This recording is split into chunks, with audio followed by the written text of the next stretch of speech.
Hey there, ROCKPOINT. It's Pastor Daniel. I am the young adults pastor here, and I am excited to share a quick devotional with you out of John chapter 6. But before you go there, just quick spoiler alert, it's not going to be a story you haven't heard before. It's a pretty famous, pretty popular story, but I think that there's some massive insight that we can take from it as we look into starting 2019 off on the right foot. So John chapter 6, we'll start reading in verse 5. It says that when Jesus looked up and he saw a great crowd coming toward him, he said to Philip, "Where shall we buy bread for these people to eat?" Now, highlight, underline, circle verse 6. It says that he asked this only to test him, for he already had in mind what he was going to do. Yet Philip answered him, and he says, "It would take more than half a year's wages to buy enough bread for each person to have a single bite." Another one of his disciples, Andrew, Simon Peter's brother, spoke up. "Here's a boy with 5 small barley loaves and 2 small fish. But how far will they go among so many?"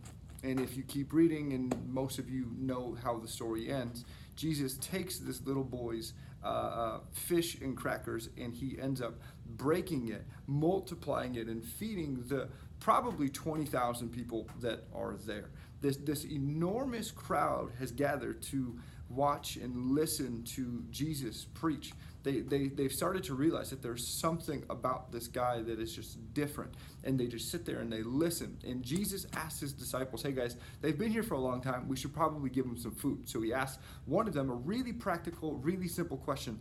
How much is it going to cost to get us some food? And they go, "Dude, we could work for an entire year and only be able to buy them a bite of food. There's just way too many people here." And verse 6 is really the key that we have to understand, where I think we can really understand what Jesus was trying to do and what we can learn from today.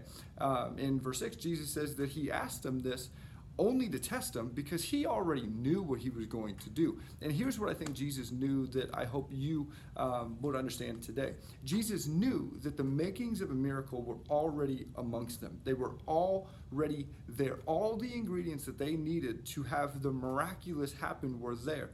What was necessary was for them to, number one, realize what they had, and number two, bring it to Jesus and allow him to multiply it.